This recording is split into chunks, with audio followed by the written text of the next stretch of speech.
Here's a simple fact. I can't cook where I'm at right now. I can't have a little fire and cook food. Everything is shut down, so I can't use the microwaves anymore. And so I'm thinking, like, how am I going to survive? I got to cook food. And I'm not going to start a fire here. I'll let the police, they'll throw me in prison. So I'm a street minister. I'm not a gangster anymore. So I have made a decision that I'm going to get a little bit out of town and set up a proper camping site.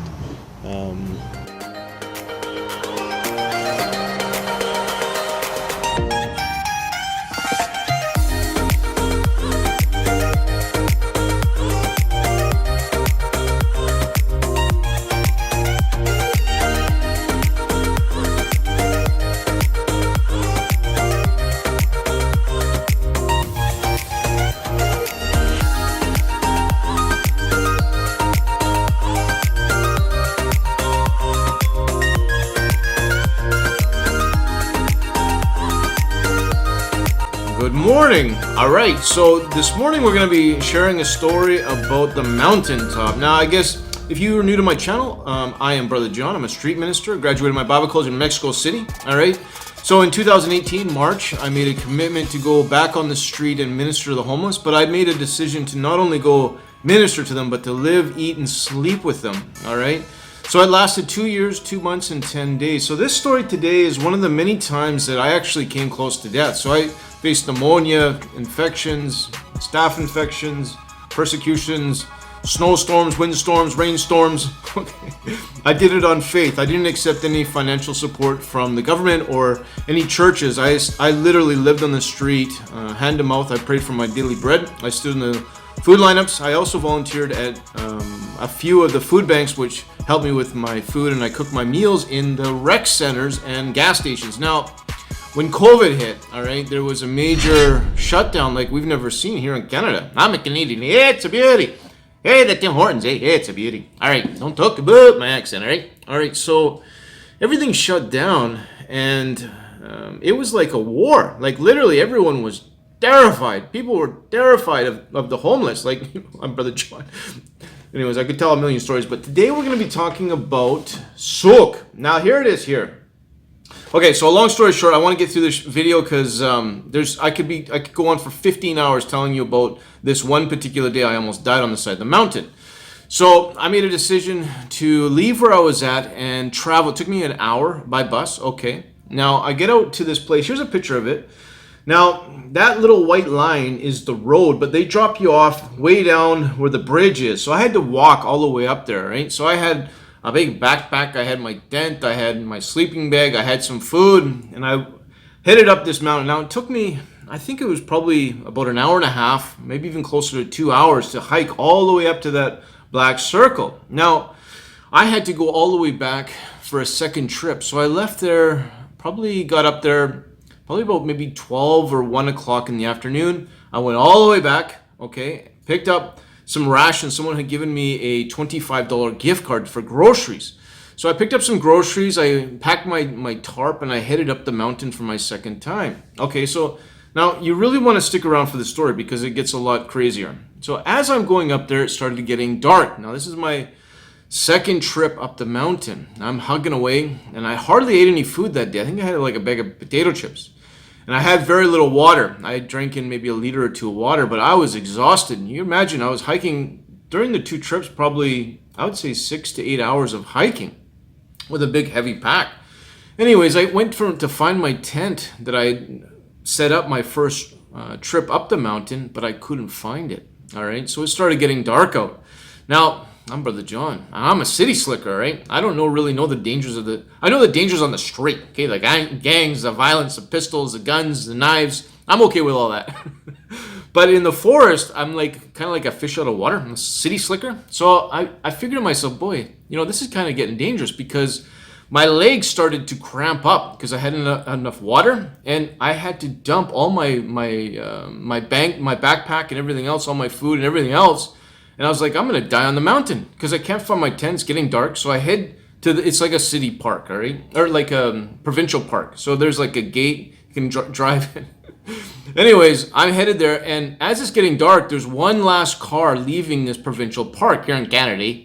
And I yelled out to this guy, I'm like, hey, help! I'm cramping up. I'm gonna die. You know what this guy says to me? He says, sorry, man. There's a pandemic on and I'm self-quarantining. I can't have you in my car. And he took off. So here I am on the side of the mountain. It's getting dark. I'm cramping up. I hardly even walk. And I see this picture. All right, no, you got to stick around. This is a pretty shocking video. And I see this through the bushes. I see there's like this construction company had a few trailers. Now there was no truck there at the time.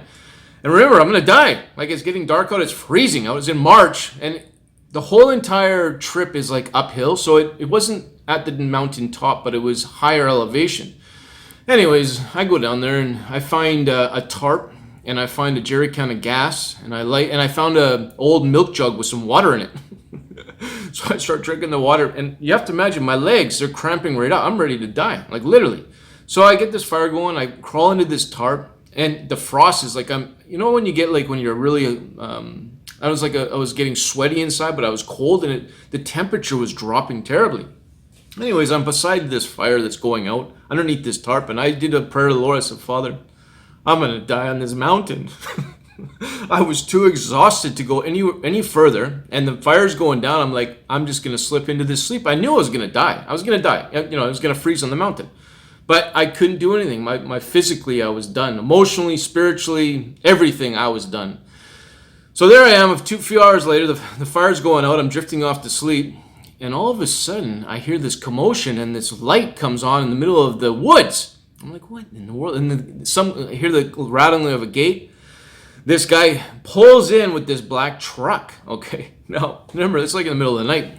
I kind of like force myself up. I come over and I said, hello. I kind of scared him. He goes, who are you? I said, I'm Brother John. I lost my tent in the middle of the woods. I said, I'm going to die out here. He says, are you hungry? I said, yeah. He says, he pulls out this, it's called a Tiger torch, okay? It's like a propane thingy.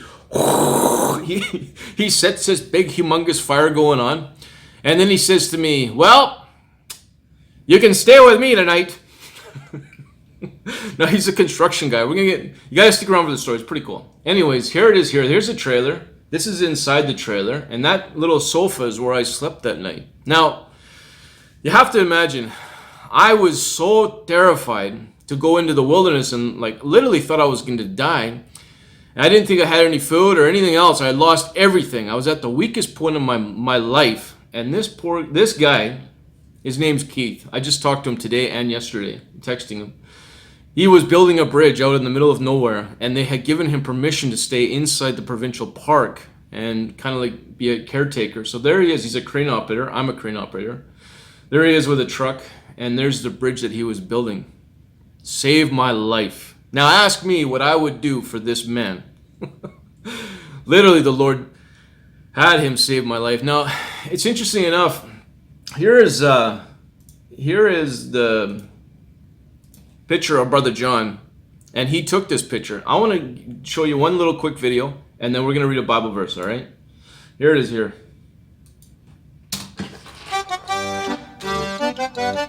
That's Brother John.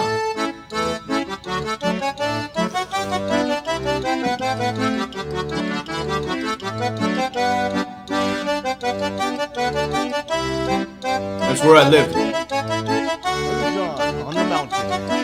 I'm the mountain man. All right, so let's get to a Bible verse, and then we'll finish this video. It says here, it's interesting, the Apostle Paul is one of my big heroes. I love reading the Bible. When I was on the mountaintop, if you imagine, I spent 2 years essentially just reading my Bible. I did in my second year, towards my last second year, someone gave me a tablet. I could record a few videos, but essentially all I did was read my Bible and focus on the Lord, on my ministry, and grounding myself, okay? It was the best spiritual thing I've ever done in my life. All right, so here it is here.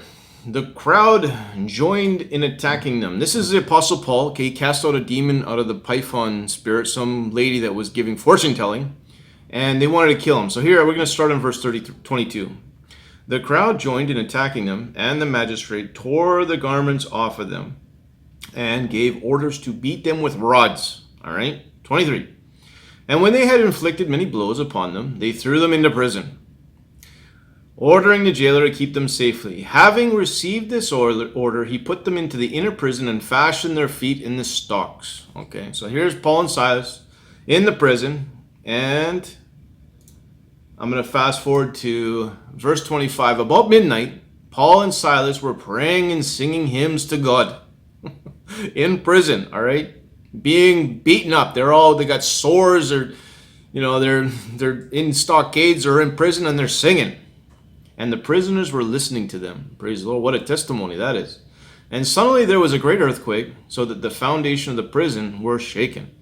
And immediately all the doors were open, and everyone's bonds were unfastened. Let's just skip forward to verse 36. And the jailer reported these words to Paul, saying, the magistrates had sent to let you go. Therefore, come out now and go in peace. Okay, so he led the jailer to the Lord. Now it's the morning. The jailer comes and says, okay, you're allowed to go free. Okay.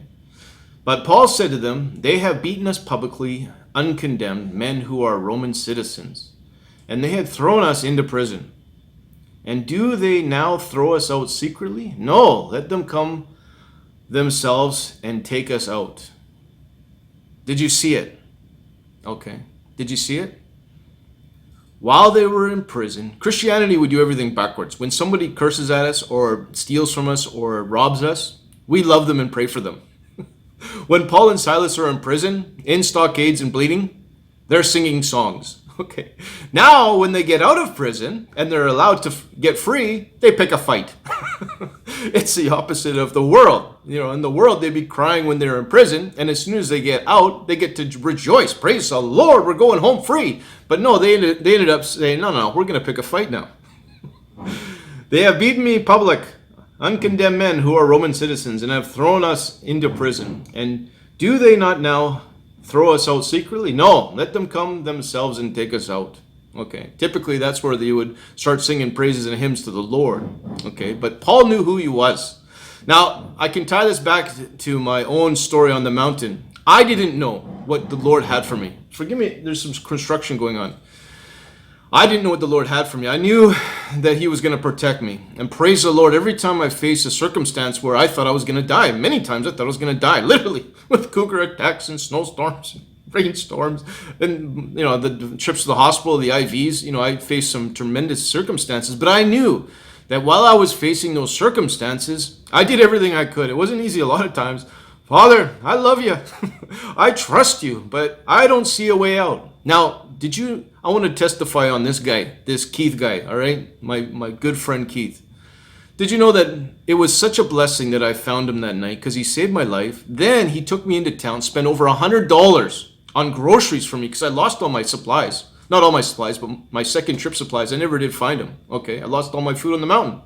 He bought me fresh groceries. That morning, I had a pancake, bacon, and egg breakfast that I was able to cook for him. We read the Bible together. Turns out he's a hardcore Christian, loves the Lord, and saved my life. Not only that, he gave me a fishing rod. Okay, and the number one thing that Keith did for me, out of everything, the number one thing he did for me, he gave me his trust. He loved me. Okay, I was a brother of his, and he showed me trust. Okay, he trusted that I wouldn't rob him. He gave me the key to his place. Think about it. Some street guy he's never met before had showers in his. He treated me like a brother, and I love the man with all my heart. And that's the story of Brother John almost dying. Part of the story I could literally do about 15 hours. I think tomorrow or the next video I'm going to do about a little bit more of the provision, how the Lord supplied food for a guy on the side of a mountain with no money. I pray the Lord bless you. Keep you strong in the faith, and always remember, Brother John loves you. Bye. Brother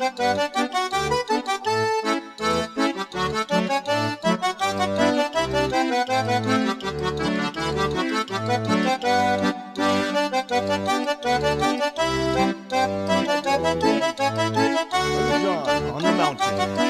I'm the mountain man.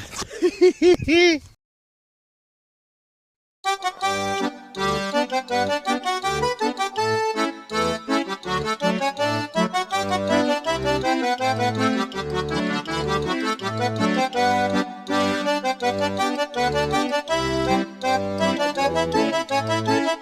John on the mountain. I'm the mountain man.